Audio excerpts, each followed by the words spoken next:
I've had some issues with editing, and then I had to get a new video editor. And then when I went, it turns out one of the videos was corrupted, so I lose audio halfway through the interview. So I'm just going to play the part of the interview that has sound, and unfortunately, the other questions are cut out. I had a really good one too that I wish you would have gotten to see.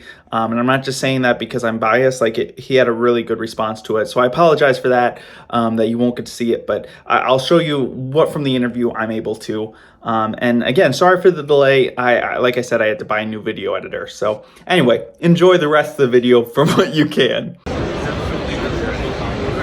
What's up, guys? It's Lego Freedom 1 here. I am here with the talented Jeremy Adams. He's an amazing screenwriter, known for some of this stuff right here. Just to name a few titles.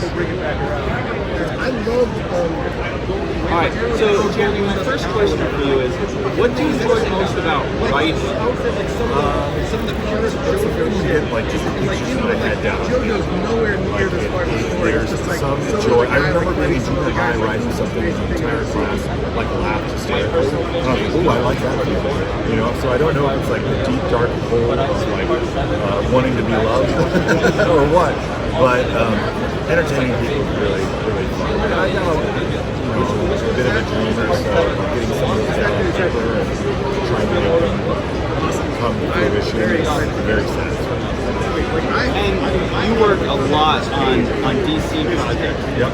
Do you prefer working on something that's an intellectual property, or do you prefer when you have just free range with something maybe you created something different? There's pros and cons of both. If you had talked to me 10 years ago, the idea of working on properties that I've loved since I was a little kid would be everything. And now that I've done it for a long time, I do really love the idea of working on more original stuff that I've done. Because I think I'm an old man, so I'm thinking in the future, but I will never not love being I'm writing something about Batman, or I'm writing something about Green Lantern. It's 8-year-old Jeremy's this is the greatest thing ever. So I don't know. I get a big high from it. So, piggybacking off of that question, when you write something, again, I'll go specifically for DC. Yeah. Is there a specific character that you're always oh, that's the character I would love to do no matter what, or if they gave me free range, I would always choose this same character? Are you asking me what character that would be? Yeah. I mean, it would always be Batman, probably. I've been able to do Batman in Lego, and I've been able to do Batman. I did a movie with Bruce Timm called Batman Soul the Dragon, an animated movie. I've written them as guest star in a couple comic books, but I would kill every time. I'm a big. If you would have saw me in 1989 when the Michael Keaton movie came out, you would be like, "Oh, I get it. You're obsessed." I'm yeah, I'm slightly obsessed. So, yeah. Another thing is, direct-to-video movies usually don't get the attention that they deserve whatsoever because they're not theatrical.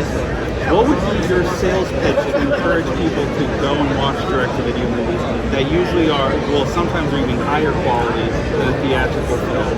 I think you said it yourself. So what happens is a lot of times when you're dealing with theatrical films, and we all know it, it's a lot of it's mediocre because you have so many people giving notes and there's so much going into it to make it a success.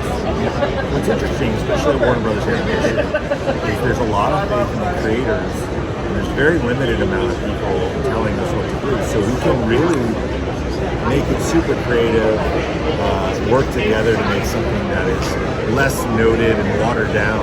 So I think what happens is the true essence of those characters when the stories come out and they feel a little more,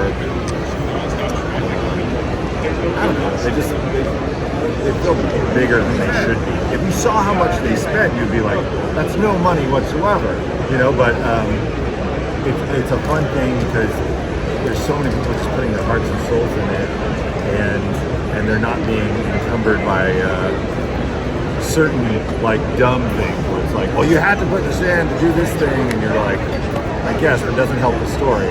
I know that at least my time at Warner Brothers Animation, there's a lot of just hey, this benefits the story, let's do it, instead of people being afraid of something. I don't know if that makes any sense, but it does seem more focused and getting it done. And I know artists have a lot more freedom of drawing and designing than maybe you would on a live action, or you have like 50 different companies contributing to one thing. So I'll piggyback off that as well. This is hard because it's sort of like asking to pick a favorite, and I know that's always the impossible question. No one likes to. But if there were any film that you've already done that could be given the theatrical treatment, they're like, hey, we want to re-release this, but now in theaters.